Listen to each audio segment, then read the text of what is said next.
morning, Bucknutters. Welcome to the Bucknuts Morning 5 here on Wednesday, January 20th, 2016. I am Dave Biddle, and I am joined by our Alex Gleitman.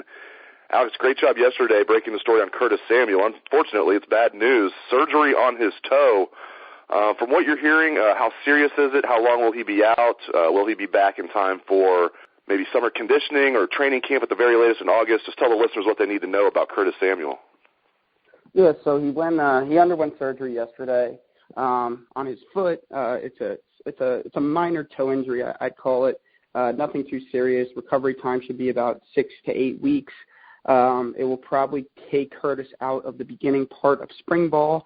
I wouldn't be completely surprised based on what I was hearing that Curtis will probably sit out all of spring ball just as a precautionary type deal. I mean, you know, they do the whole 2,000 rep club thing anyway, and I think Curtis probably would have been a part of that. So I don't know how active he would have been, despite the fact that he is going to be competing for the starting tailback job. But, you know, the surgery went well, full recovery expected. Again, it was a minor injury. I don't know how far we want to get into it given, Urban Meyer's kind of referendum, fist down, whatever you want on reporting specific injuries and things like that. But, you know, again, it was just a minor toe thing. They cleaned it up for him, and, you know, he's going to rest, rehab, and he'll be back on the field ready to compete. I'm sure he'll be participating in workouts in some capacity in about 6 weeks or so. And the silver lining here is Antonio Williams has already enrolled, so he's going to get more reps in the spring than he would have. I know Curtis Samuel, he was going to play some running back, maybe a lot of running back. I know the staff is still planning on him being in that running back mix. He's going to play some H, of course, but they have other guys that can play the H, like Dontre Wilson, Paris Campbell, and I keep hearing Curtis Samuel, the coaching staff was intending on him being a running back. For the most part, things can change, but you know, with him out for the spring, probably, you have more reps for Antonio Williams. You have more reps for Michael Weber, who they're very impressed with, who had a red shirt this past year, and more reps for Briante Dunn, who's a fifth-year senior. Might not think needs those reps, but if he's going to take on a big role as a ball carrier this fall, I think he does need those reps. So I guess that's the silver lining is those three guys, Williams, Weber, and Dunn, will get some more reps than they normally would have this spring, Alex.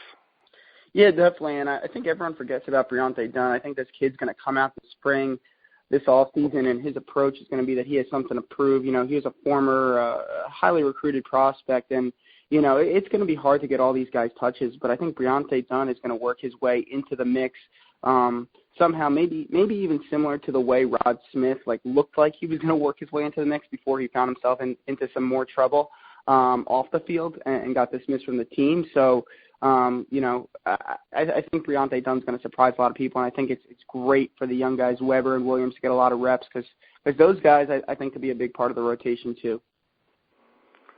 Let's switch to recruiting. We are 2 weeks from signing day. That's pretty exciting stuff. We had the Scarlet Monday with the 3 high 4-star players all committing to the Buckeyes. They're now the number 1 class in the country. Now we'll see if they can hold on to that number 1 ranking. And landing Rashard Lawrence would go a long way toward securing that number 1 ranking. Of course, Alex, the outstanding defensive tackle, he will decide Friday. Give us the scoop on Rashard Lawrence. I thought all along this was a long shot for the Buckeyes. Maybe I'm wrong, though. Tell the listeners what they need to know about Rashard Lawrence. Yeah, definitely not a long shot, and people inside the Woody Hayes Athletic Center actually feel they have a pretty good shot at landing Rashard Lawrence. Now, they're obviously cautious about that because he is from Louisiana, and how often does anyone go into Louisiana and grab a kid that LSU wants, let alone a school like Ohio State? I can't even remember one. I mean, Nader Abdullah, I don't think LSU was very high on him, and same with Jonathan Wells, and those are the only 2 Louisiana guys I can remember them getting in the last 10, 15 years or whatever it's been. So I think it's a challenge. I think Ohio State was facing an uphill battle from the start. They made great progress getting him on campus for a camp in the summer and then having him return for an official visit. I know Larry Johnson's been phenomenal in this recruitment. Urban Meyer, Greg Schiano, and Larry Johnson were all in home last night. I know the visit to the school during the day went well. We haven't heard yet how that visit at night went. I'm curious to see how that goes. And then Les Miles and his staff, Ed Orgeron and a couple, Dave Aranda, the new defensive coordinator there, are in today. So that should be interesting to see how that goes. Right now, I'm still going to go with LSU as the pick. But, new intel, it could change that. So I'm curious to see what both Bill and I and Steve Wilfong could dig up over the next day or two to see how these in-home visits go, especially with Rashard coming off an official visit to LSU this past weekend. It's good that he's announcing this Friday. That way, if Ohio State doesn't get him, they can turn their attention to another defensive tackle. He's not waiting until signing day where he's a guy you'd have to wait for. But if they don't get him this Friday, do they then turn their attention fully to Jamar King, the JUCO defensive tackle? Yeah, I think so. And from what I'm gathering, after this past weekend, the visit with King went very well. I think Ohio State kind of put themselves in the top position to land him, but they didn't push extremely hard for a commitment because they knew that Rashard was going to be given his pledge this Friday. I think King's fate with Ohio State depends a lot on what happens with Lawrence. If Lawrence does commit to LSU, as you said, I think the full court press goes on the 26-year-old junior college defensive tackle with a couple years of eligibility left. He's a mature guy. He could come in, step in, and help a unit that lost a lot right away off the bat. It's going to be interesting to see what happens, though, because King is taking an official visit to Alabama this weekend. There's been questions, will Alabama have room for Jamar King, if he does want to end up going there. So I don't know. It's interesting. Ohio State kind of rolled the dice a little bit in the sense that, they are waiting for Rashard Lawrence to make their push on King. They maybe could have had King wrapped up if they pushed harder. But again, King's a mature guy. He's going to take his visit to Alabama. He took his visit to Ohio State. He's going to see what opportunities are on the table there, and I'm sure he'll make an informed decision based on, his future. I'd have to imagine he sees earlier playing or, the chance to play more early at Ohio State versus Alabama with their deep defensive line. But, you never know. But if Ohio State misses out on Lawrence, I think I'd have them probably as the favorite to land Jamar King. As you mentioned, he's 26 years old. I find that interesting. He's finishing up his sophomore year at a junior college, and he's already 26 years old. He'll be 27 and 28 by the time he plays for the Buckeyes if he becomes a Buckeye. Do you know the backstory with Jamar King? Why did it take him a few years to get to college? Was he in the military, or what's the story with Jamar King? Yeah, so Jamar, he grew up in Detroit, not the best parts, and he played his high school football, and he had scholarship offers after that, but, he felt for him and his family's situation, he had to go to work. So he went to work. I believe it was General Motors. I have to go back and check on that. He went to work in the plant there for a few years, and then just decided, this isn't what I want to do with the rest of my life. I'm going to go back to college. I want to continue to pursue football, the sport I loved, and, maybe do something better with my life. So, he went out to community college. He felt that was the best route to go hone his game, get playing time, get back in the groove of things.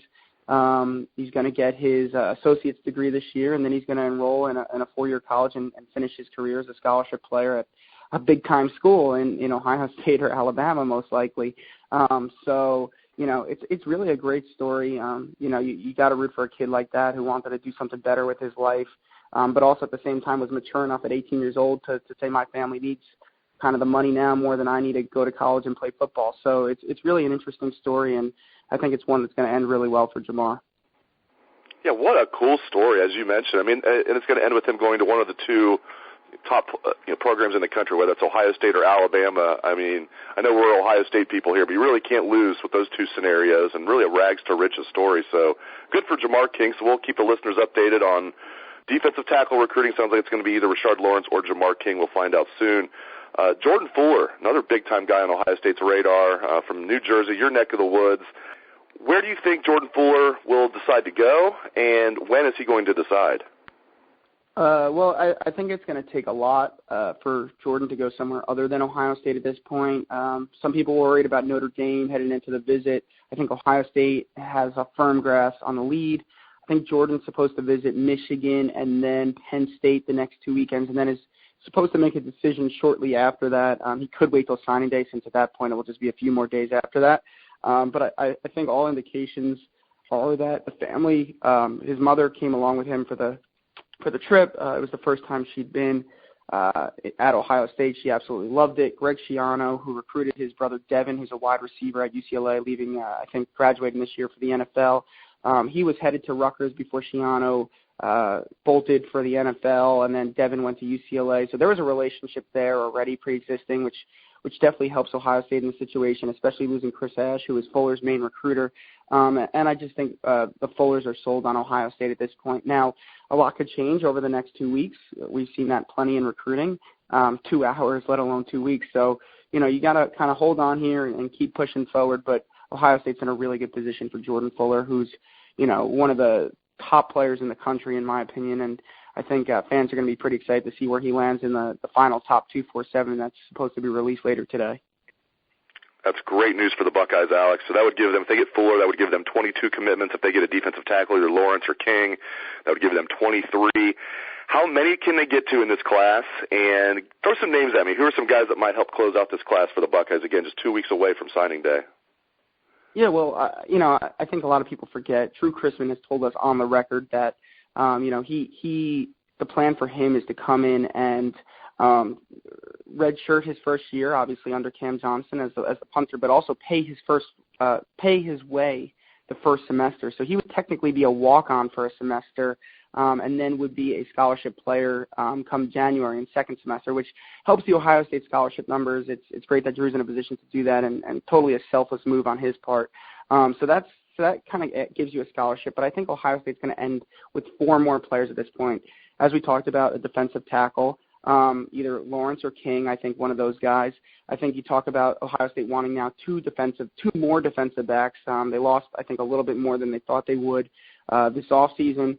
So, I think Jordan Fuller is one of those. And then, how about Rajay Burns, the Louisville commit, who's coming on his official visit this weekend. He's entering saying he's 50-50 right now between Louisville and Ohio State. I mean, Urban Meyer on an official visit, that's obviously a great chance when a kid's 50-50. Coming into a visit. Carlos Becker is also visiting this weekend, but I think he's going to end up at Florida State. So Rajay Burns is a guy Ohio State really likes. I think they have a better chance at him than they do at Damar Hamlin, who visited last weekend. I think he's going to end up at Pittsburgh. So, I think right now Rajay Burns is a guy you're probably looking at as a second defensive back in the class. And then, outside of that would be 3 guys. I think they land 1 more after that. There's a trio of guys, I think, that are probably in the pool to get that final spot. It's Nicole Hardman, the outstanding athlete from Georgia, who took an official visit this past weekend. You have Sam Bruce, wide receiver, St. Thomas Aquinas. Right now, hearing a lot of chatter. I know Nick Bosa, Joey Bosa, Torrance Gibson had all been working on him over the break, after the Fiesta Bowl when they were home. Nick Bosa and him are very close friends. And there's even some chatter I'm hearing down there that Sam's telling people right now Ohio State is where he's going to go. But, at the same time, he's been committed to Miami for a long time. They fired they didn't retain, I should say, Kevin Beard on the new staff, who was kind of his guy and coached him a little bit his first couple years in high school. And Mark Richt, he likes him, but, it seems like Miami is slipping a little bit. And South Carolina is also in the mix, but I think Ohio State has a real chance to land Sam Bruce. In fact, like right now at this point in time, I maybe even put them as the favorite to land Sam Bruce. So that's, the situation there. And then the third guy is Malik Harrison, the athlete from Walnut Ridge in Columbus. I mean, sources told me that, nothing's a done deal. Right now, Malik has a spot. If he wants to commit today, he's in. But at the same time that he may have overplayed his hand a little bit with some of these guys that maybe they weren't sure they were going to get, like a Keandre Jones. Malik kind of being looked at as a wide receiver or linebacker. Getting Keandre Jones and Benjamin Victor this weekend, it didn't push Malik out of the class yet, but that, he maybe overplayed his hand, and depending on how things fall the next few weeks, there may not be a spot for him come signing day. So it should be a really interesting finish, but, I think the Buckeyes are looking strong in terms of definitely finishing in the top 5. Some other classes are going to have more guys. Like Michigan might have 28, 30 guys in their class, and that could end up pushing them into, like, ahead of the Buckeyes. But, Ohio State's star rating is going to be one of the best in the country if they finish the way we just talked about. What I find really cool, everybody talks about Urban Meyer being cutthroat, and everybody talks about, recruiting numbers, and how Ohio State only has this many more guys that they can offer a scholarship to. Urban Meyer goes out and he gives scholarships to a couple of walk-ons in Craig Fada and Joe Berger, who I'm sure would have been willing to come back as fifth-year seniors as walk-ons.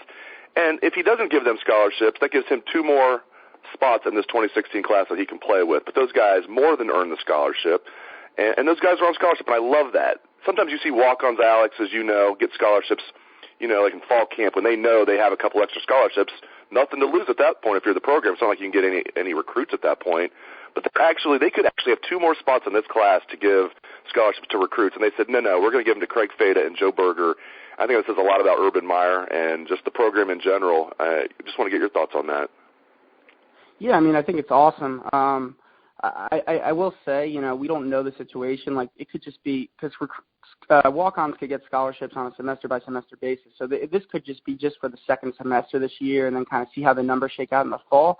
But I kind of have a feeling that, Urban knows about maybe some medical hardships or guys potentially transferring or whatever it may be where he may have those 2 extra scholarships and wanted to reward 2 guys who have been absolute warriors for him on special teams the last 2 or 3 years, have, run scout team, in the past, and they're just really integral parts of this football team. They're everyone who talks about them being leaders and really looks up to these guys. And, as you said, it's really a great story. I hope it is the case where they do get on scholarship for the rest of their time at Ohio State because these are 2 guys who absolutely have worked their tails off and deserve it and are key parts of the football team.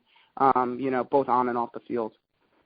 You brought me down there just a little bit, thinking it might just be for the second semester, but hopefully we will be on scholarship in the fall as well. We will keep everybody posted on that. Outstanding insights, Alex. You brought a lot of good stuff to the table. So much going on right now, and you recapped it very well. Thank you to our Alex Gleitman, and thanks to the listeners out there. I appreciate you guys tuning into the show. Hope you have a great day. Take it away, best damn band in the land.